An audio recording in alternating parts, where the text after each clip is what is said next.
Hello, everyone. It's Gwen with the Spartanburg County Public Library, and I'm here for another book talk. I'm really excited about the theme for this book talk. It is Greeks and Romans. We'll be looking at ancient Greek and Roman myths, life in ancient Greece, and the beginning of the fall of the Roman Republic. And this is my bread and butter, and I'm so excited. So, our first book is Mythology, Timeless Tales of Gods and Heroes by Edith Hamilton. Gonna be honest, mythology was the only good part about 7th grade. This book is everything I love about reading. It starts with an introduction to the important gods and goddesses of mythology, people like Zeus, Athena, Prometheus, Medea, Hercules, and all the big players.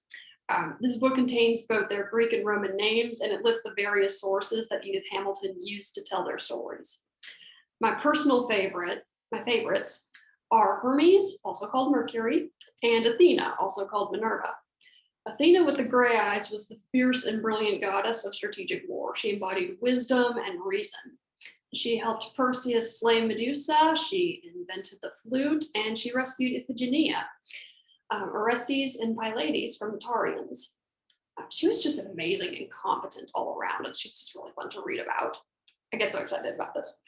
Hermes was the messenger of the gods and also the god of thieves. When he was a day old, he stole Apollo's cows, and I just appreciate that energy.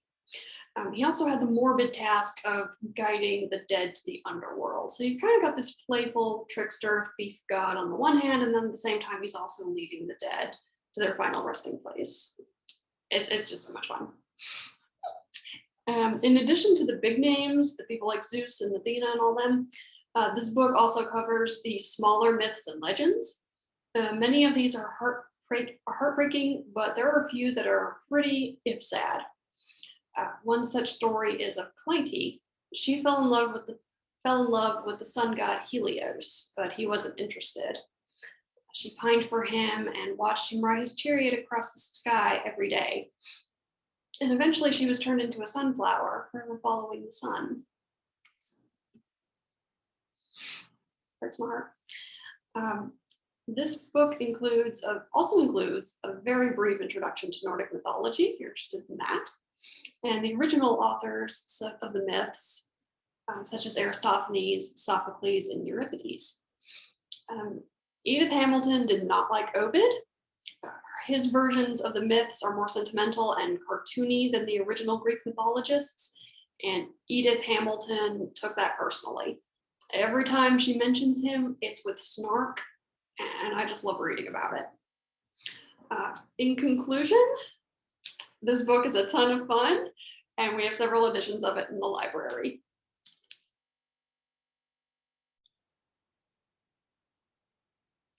Next up, we have Ancient Greece, Everyday Life in the Birthplace of Western Civilization by Robert Garland.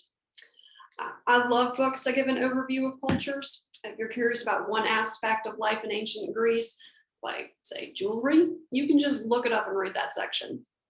Or you can read the whole thing from cover to cover and learn about the rise of the Greek city-states, the Peloponnesian War, the Persian War, Sparta, classical Greece, Pericles and the Athenian Empire, and facts about every part of life in Greece under the sun. This book is your oyster. One of the fun things about this book and about ancient Greece itself is all the cool facts. You can impress your friends and confuse your enemies by knowing about a clepsydra, a clay vessel that was filled to the brim, and when politicians began speaking, a plug was removed to let the water flow out. When the water ran out, the speaker had to sit down, thus limiting the amount of oxygen politicians were allowed to waste. You can read about warfare and how ancient Greece was at war 3 years out of 4. And you can read about 483 BC, and when the decision was made to build a fleet of ships and turn Greece into a maritime empire, and also help them defeat the Persians. You can read about the cult of physical fitness that led to all of the Greek art featuring naked hot guys. This book has everything. One of my favorite sections was the explanation of symposiums. Symposium literally translates to drinking together. It was a big deal, it had precise rules, and it occasionally resulted in drunken orgies. People would gather for a dinner, and once the food was eaten, they would recline on couches and bust out the alcohol. Rules such as don't spit across the table, or whistle at the flute girl, or drop your cup were in place to ensure that the symposium didn't get out of hand, and those rules were not really effective. The master of drinking was responsible for enforcing them. An election to this illustrious position was decided by the throw of the dice. Breaks from full throttle at every opportunity.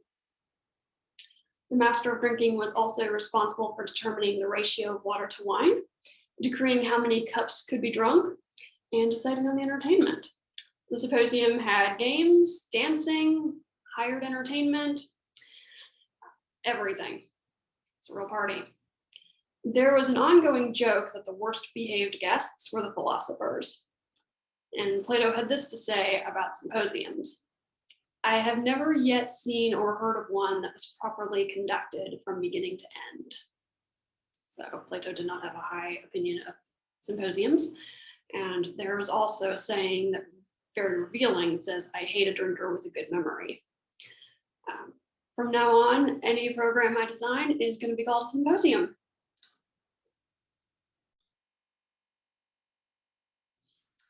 Our last book, and my favorite in the series, is The Storm Before the Storm, The Beginning of the End of the Roman Republic by Duncan. This book is not light and cozy, but it is good with a cup of tea. In some ways, it's very difficult to read. More than 2,000 years after the fact, we know what happens to the Roman Republic, and it's heartbreaking to see that their politicians make decisions that will lead them from a republic to an empire ruled by tyrants. In 146 BC, Rome was at the peak of its power. It was feared and hated by the rest of the Mediterranean, and it dominated Greece and North Africa. 146 BC saw Carthage and Corinth fall. They were both burned to the ground, and their fall told the rest of the world that Rome tolerated no rebellion and no threat to its power. At least that's what the Romans said. They kept their dirty laundry to themselves, but it was there. The army was made up of citizens who owned property. However, when they started waging wars again across the Mediterranean, soldiers could be gone for years at a time, leaving their farms untended and unprofitable. Wealthy nobles started buying up fallow farms from desperate families, and these nobles brought in slaves captured in foreign wars to work their estates. The number of landless, hungry peasants swelled. Meanwhile, Rome got itself stuck in the Spanish quagmire. It was an endless, unpopular war that obligated the Senate to recruit soldiers from a rapidly shrinking population of eligible citizens. And you can all see why this would be a problem. The Roman Republic was a land of drama llamas, and it's absolutely delicious to read. The time period doesn't cover the triumvirate of Julius Caesar, Marcus Crassus, and Pompey the Great. This is the generation prior to that. This deals with Tiberius Gracchus and his brother Gaius Gracchus, who worked to pass the Lex Agraria, which redistributed public land that had been illegally leased by the wealthy. They both died for it. A bounty was placed on Gaius's head, the payout based on the weight. When he was killed, the murderer carried the head home, drilled a hole in the neck, drained the brains, and then filled the head with molten lead and stuck it on a spear. The bounty was paid in full. The Romans had absolutely no chill whatsoever. That story just, ugh.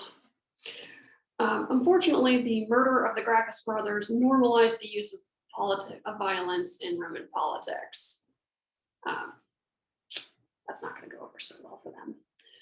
Gaius Marius, who was called the third founder of Rome, held the elected post of consul a record of 7 times. He was an Italian, not a Roman, and there was a difference. Italians did not enjoy the legal rights of Roman citizens, nor could they vote.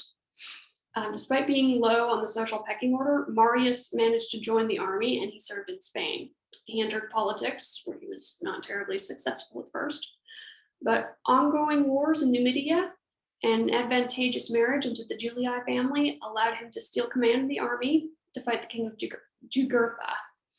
His second in command was one Lucius Cornelius Sulla.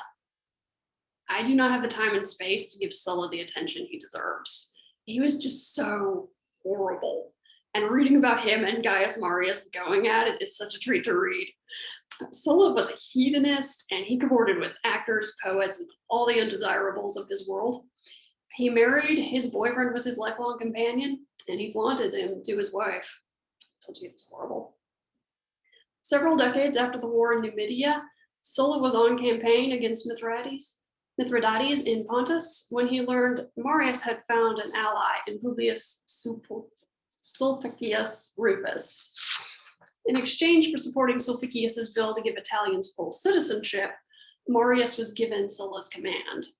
Sulla didn't care for that, so he did the unthinkable and he marched on Rome. Like the violence inflicted on the Gracchus brothers, this was previously unthinkable. Sulla tried to legitimize his actions by declaring Marius and his allies enemies of the state, but that's lipstick on a pig. Marius fled to Africa and nursed his wounds and plot his return. Sulla went on to sack Athens and literally made the blood flow through the streets because he was practicing for later.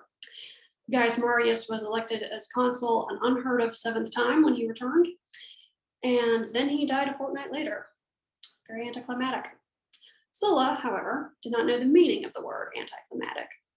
He returned to Italy in 83 BC and marched on Rome for a second time.